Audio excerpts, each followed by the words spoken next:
Saat adzan selesai berkumandang, saya agak melambatkan jalan menuju masjid.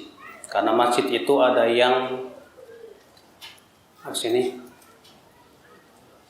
sholawat dengan mengeraskan zikir, bahkan sering dilakukan. Mohon petunjuknya dari Ustadz. Bapak,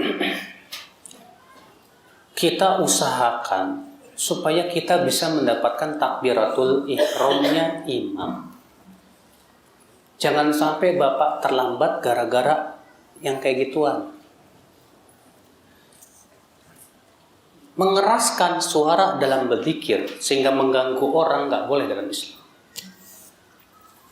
Rasulullah SAW pernah masuk ke masjid dan didapatkan para sahabat sedang mengeraskan suaranya masing-masing dalam membaca Quran dalam sholat.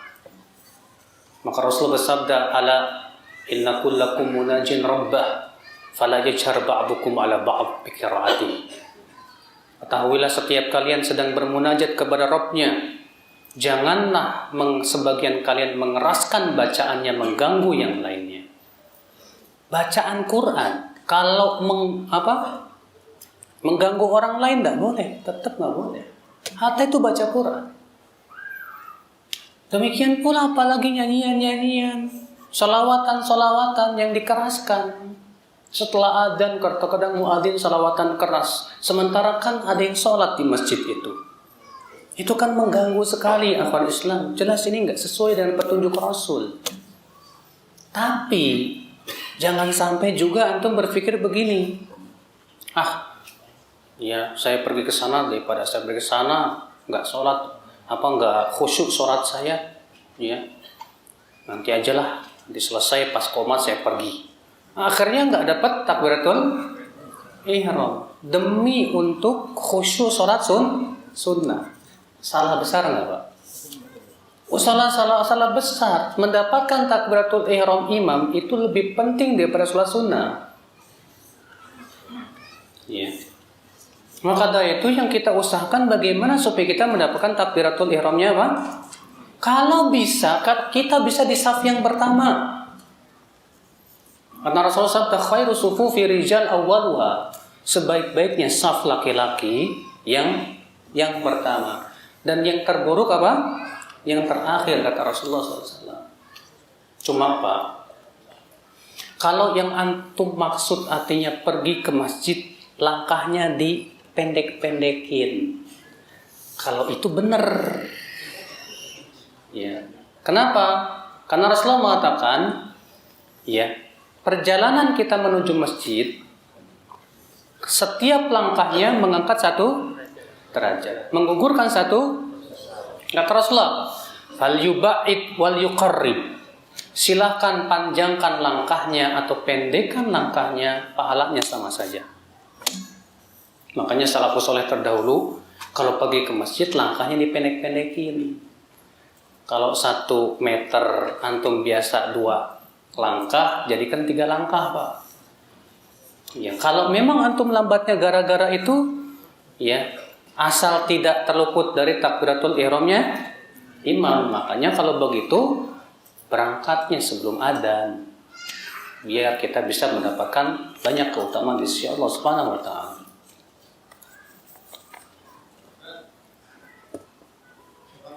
Waalaikumsalam. Waduh, gimana tuh ya? Gimana kalau berangkatnya pakai motor, Pak? Kalau jalan malas mendingan pakai motor, Pak. Daripada nggak ke masjid. Tapi kalau Bapak bisa berjalan kaki itu lebih utama. Lebih utama. Apalagi kalau pergi Jumatannya jalan kaki. Karena disebutkan dalam hadis yang sahih Abu Dawud dan Imam Ahmad apa?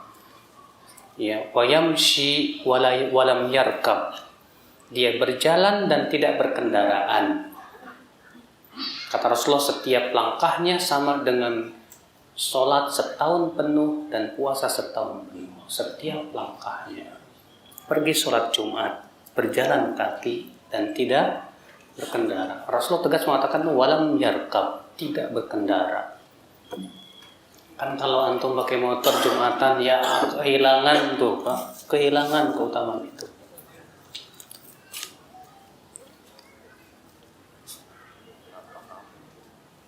Lebih mulia mana ya Ustadz ya? Ikut kajian atau ajak main anak-anak? Karena Senin Sabtu saya kerja.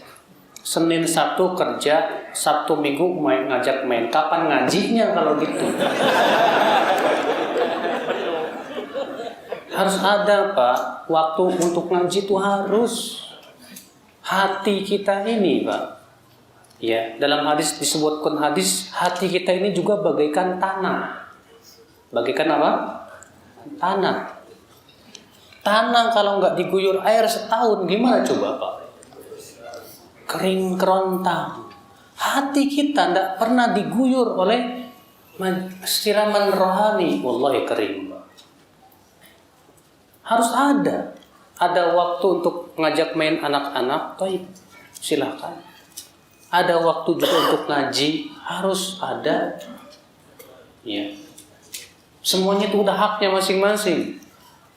Pernah Salman Al-Farisi datang ke rumah Abu Darda.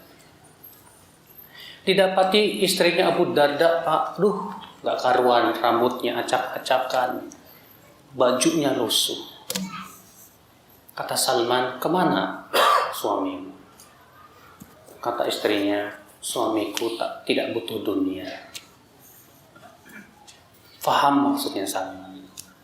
Maksudnya Abu Darda ini ibadah kok kerjanya. Akhirnya Salman minta izin, saya boleh nginep ya 3 hari. Silakan. Abu Darda itu Pak, ya malamnya itu tahajud nggak pernah tidur, siangnya puasa, jadi nggak ada waktu buat istri.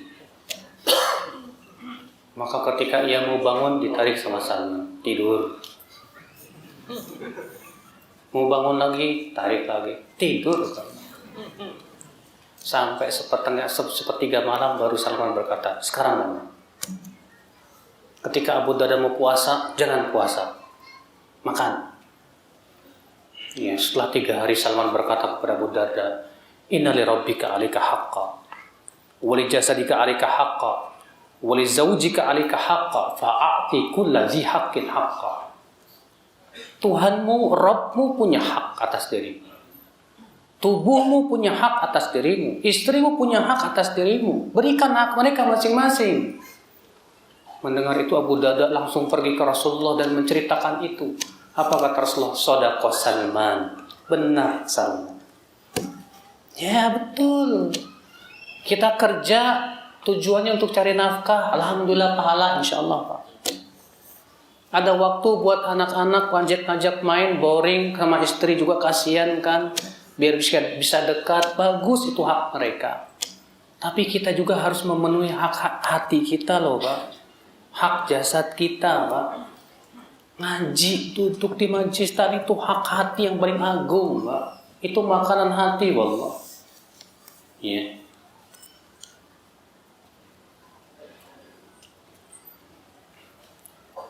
Jika ada seorang mukmin berkeinginan menjadi pemimpin suatu negara, melihat kondisi negara yang sangat ya terpuruk, boleh nggak ya Ustadz ya?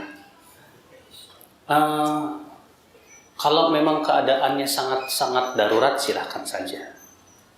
Al-Imam Al-Qurtubi ketika menafsirkan surat Yusuf alaihissalatu wassalam, waktu itu Nabi Yusuf kan ditawari oleh Al-Aziz, innaka ladaina qawi makinun amin. Engkau hai Yusuf di sisi kami makin. Maka apa kata Nabi Yusuf? Qala ij'alni ala khazainil ardh. Jadikan aku bendaharawan. Karena aku insyaallah orang yang sangat amanah dan bisa menjaga. Kata Al-Qurtubi, Nabi Yusuf alaihissalatu wassalam menawarkan diri karena memang tidak ada lagi yang kecakap kecuali Nabi Yusuf. Yang kedua, karena keadaannya sangat dibutuhkan, mendesak. Ya. Maka kata beliau, dan itu juga disebutkan oleh Syekh Salim bin Id Al-Hilali dalam kitab beliau 1000 faidah dari surat Yusuf, membuahkan perkataan seperti Al-Qurtubi dan yang lainnya. Kalau kita menawarkan jabatan karena darurat sekali, ini harus diperbaiki dan kita punya kemampuan memang, silakan. Tapi syaratnya itu Pak, tidak merusak akidah dan agama kita. Tapi kalau demi untuk cari jabatan akidah kita dulu yang digadaikan, janganlah wallah. Antum ingin menyelamatkan manusia dari api neraka dengan cara biar saya dia bakar dalam api neraka. Tak bisa seperti itu. Ya, karena Allah mengatakan ku anfusakum wa ahlikum nar. Pelihara diri kamu dan keluargamu dari api neraka. Ini syaratnya. Sekarang bisa nggak syarat seperti itu? Bercita-cita, saya ingin jadi pemimpin di negeri ini karena terpuruk sekali, payah ini, Masya Allah. Ya, caranya gimana? Sesuai syariat atau tidak? Caranya bagaimana? Menggadaikan akidahmu atau tidak? Kalau ternyata supaya jadi pemimpin akidah kita harus kita gadaikan, la wallah. Seorang mukmin tak akan pernah mau menggadaikan akidah dan agamanya sama sekali, nggak mau. Iya.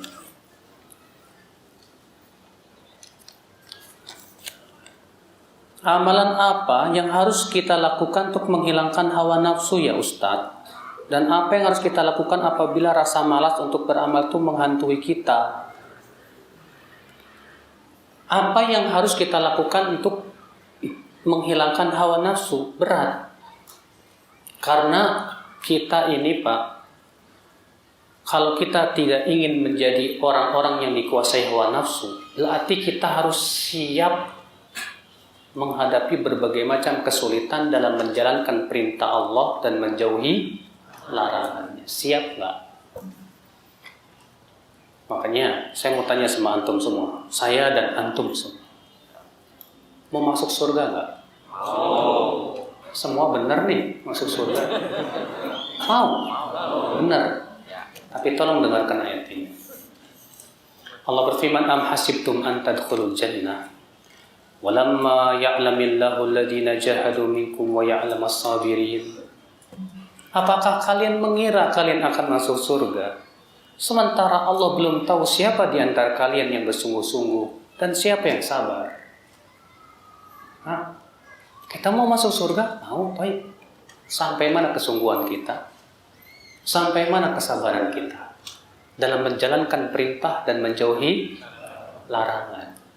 Dalam ayat yang lain Allah mengatakan, am hasibtum an tadkhulul jannah walamma ya'tikum mathalul ladzina khalau min qablikum massathumul ba'sa wad-dharra wa zulzilu hatta yaqula ar-rasul wal ladzina amanu ma'ahu mata nasrullah ala inna nasrallahi qarib. Apakah kalian mengira akan masuk surga sementara belum menimpa kalian apa yang menimpa orang-orang sebelum kalian? Mereka ditimpa kesusahan dan kesulitan. Sampai-sampai Rasul dan orang-orang beriman berkata, kapan datang pertolongan Allah? Ketahuilah, pertolongan Allah itu dekat. Ternyata Pak, kita mau masuk surga nggak mudah. Kata Rasulullah, ala inna sin'atallahi ghaliyah. Ketahuilah, barang dagangan Allah itu mahal. Mahal.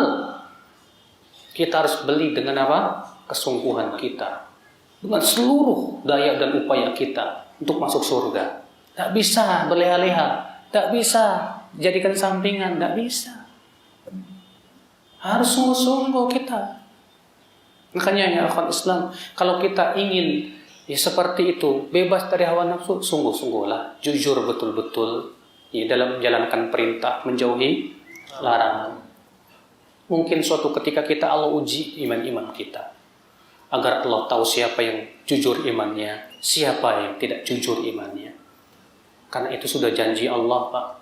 Allah berfirman, ahasiban nas ayyutraku ayyaqulu amanna wa hum la yuftanun. Apakah manusia mengira akan dibiarkan berkata, kami beriman sementara ia tidak diuji? Sungguh kami telah menguji orang-orang sebelum mereka, kata Allah.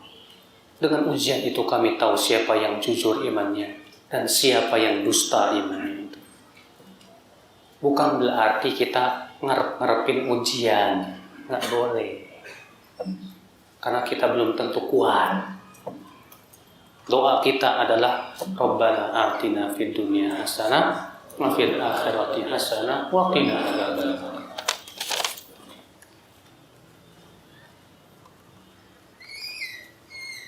Bagaimana kalau boleh nggak membantu acara pengajian yang di situ ada kasidahan? Aduh Pak, janganlah Pak. Jangan ta'awun dalam dosa dan permusuhan. Qasidahan tuh nggak pernah diajarkan Rasul, Pak. Tahu kan qasidahan yang nyanyi pertama emak-emak pakai berbana, tak. Berbana haram kecuali di dua keadaan, hari raya dan pernikahan. Selain itu haram kata para ulama. Iya. Maka dari itulah kita jangan saling tolong menolong dalam perkara yang tidak sesuai dengan syariat. Jangan.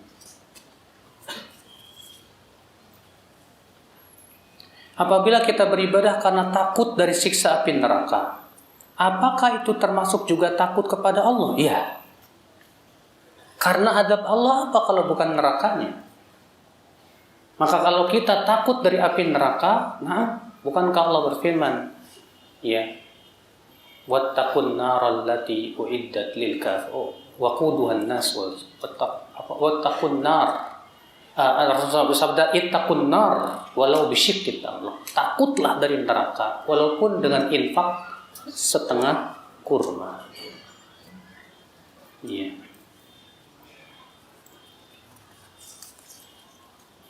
Panjang benar.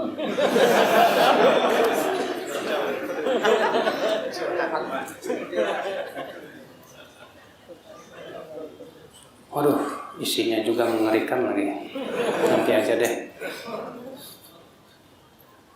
Ustadz, bagaimana kalau kita pada waktu sholat doa iftitah yang kita baca tidak sampai selesai seperti pada salawat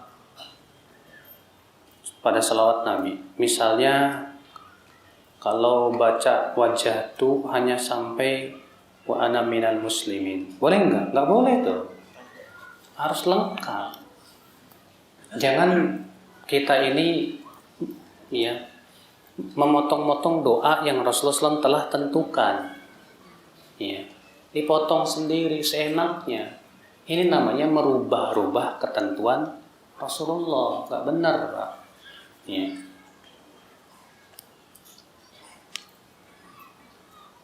Dalam hadis apa ya Ustadz disebut tentang sholat subuh dengan nama subuh bukan fajar? Banyak, dalam Sahih Bukhari Muslim juga banyak. Ya, min sholatis subh dalam riwayat Bukhari dan Muslim itu. Ya. Jadi kalau ketidaktahuan kita janganlah menjadikan kita langsung mengklaim dan memvonis. Saya punya Instagram, Pak. Kemudian ada yang nanya, Ustadz, bagaimana tentang sholat taubat? Langsung ada yang jawab, maaf ya kalau saya yang menjawab. Setahu saya tidak ada sholat taubat dan tidak ada hadis tentang sholat taubat. Anjir, ya orang. Itu di Instagram saya, Pak. Saya bilang, maaf, sholat taubat ada hadisnya. Diriwayatkan oleh Abu Daud, Imam Ahmad. Walaupun memang terjadi perselisihan, Syekh Albani menghasankannya. Dan banyak ulama menghasankan karena itu dikuatkan oleh ayat. Iya. Maka dari itu, saya merasa heran. Kok berani seorang penuntut ilmu mengatakan tidak ada hadisnya? Syekh Albani rahimahullah pernah di satu majelis. Kemudian tiba-tiba ada seorang yang berkata begini. Tidak ada dalilnya. Apa kata Imam Syekh Albani? Perkataan kamu tidak ada dalilnya dan tidak ada hadisnya, bisa jadi dusta atas nama Rasul. Apakah kamu sudah membaca kutubus sittah? Sudah kamu membaca kitab-kitab Sahih Bukhari dan yang lainnya? Ini penuntut ilmu, kutubus sittah aja nggak kenal mungkin, Pak. Nggak pernah dibaca. Berani mengatakan apa? Tidak ada hadisnya. Masya Allah. Kalau Ibnu Taimiyah yang ngomong kayak gitu nggak masalah, Pak. Kalau Imam Ahmad yang ngomong begitu nggak masalah, ya, karena memang hafalan hadisnya luar biasa.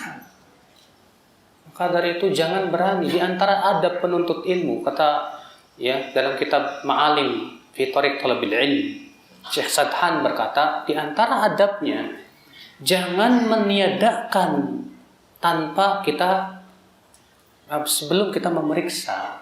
Belum meriksa sudah tiadain, tidak ada. Waduh, bahaya Pak, bahaya benar. Ya. Makanya sudah saya sebutkan tadi, di media sosial itu banyak yang orang tiba-tiba jadi ulama kibar. Bagaimana cara menasihati para akhwat yang sudah berjilbab syar'i, bahkan berniqab, dan sering datang ke kajian sunnah, bahkan jadi panitia, tapi saat di kajian sering seru ngobrol sendiri. Wah, dengan teman-teman.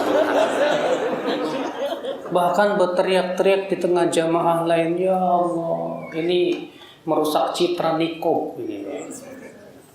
Gak bener banget ini. Ya, wallah gak bener seperti ini. Tahu nggak Pak?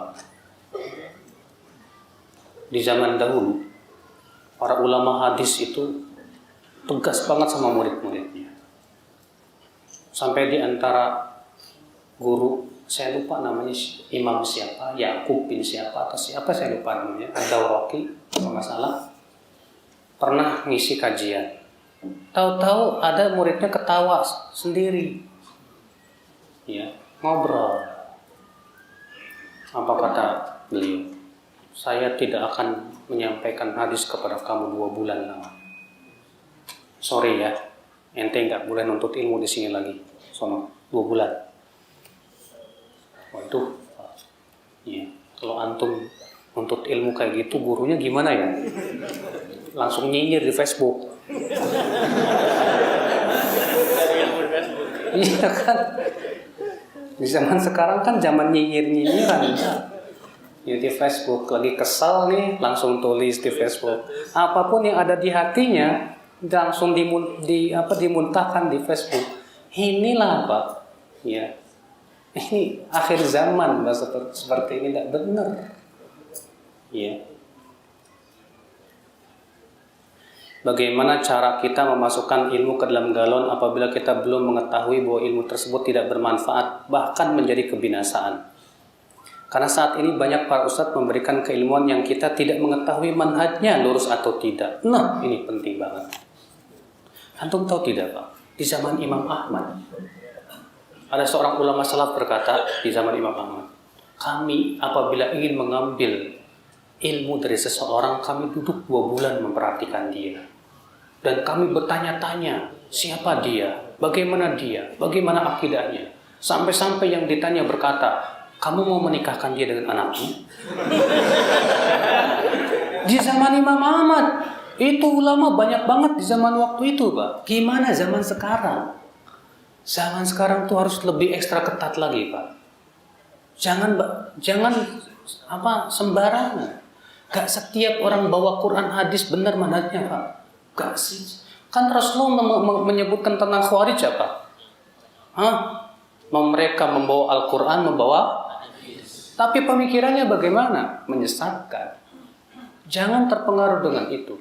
Jadi gimana dong caranya? Pertama, musyawarah dengan ustadz-ustadz yang antum percayai kuat ilmu dan manhajnya. Demikian yang dilakukan oleh para ulama terdahulu. Mereka kalau ingin mengambil ilmu nanya dulu kepada gurunya.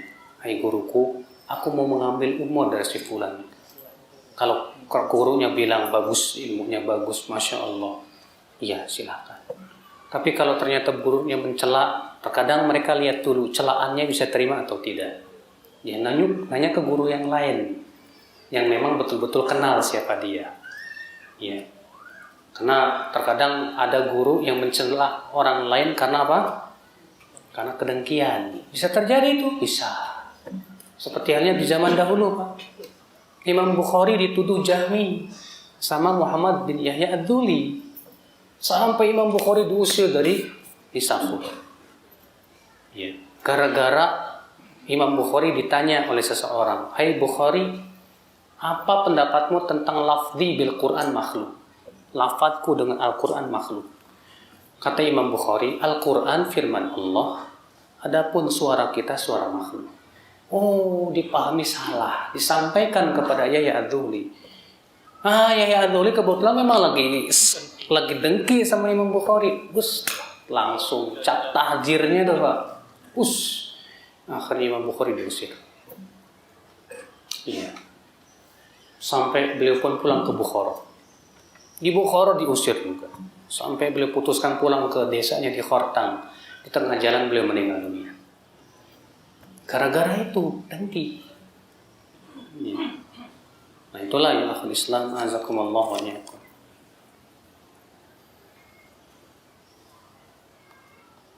Makanya para ulama mengatakan kalau ingin berguru hendaknya terpenuhi 3 syarat yang ada pada guru kita. Yang pertama, betul-betul mumpuni dalam keilmuan, kokoh ilmunya. Kata Imam Nawawi, la yanbaghi li talibil ilm an yatluba illa mimman kamalat ahliyatuh. Tidak layak seorang penuntut ilmu kecuali dari orang yang telah mumpuni ilmunya, kuat ilmu. Yang kedua, lurus dan akidah dan manhajnya. Karena apabila menyimpang, jangan diambil, karena itu berbahaya untuk diri kita. Seluruh ulama sepakat, tidak boleh mengambil ilmu dari ahlul hawa, pengikut hawa nafsu. Demikian pula orang-orang yang punya pemikiran menyimpang. Yang ketiga, akhlaknya baik Pak, supaya kita bisa mengikuti. Ya. Baiklah, sudah 5:30. Semoga yang saya sampaikan bermanfaat Bapak dan Ibu sekalian. Mohon maaf tidak ada kata-kata yang tak berkenan di hati.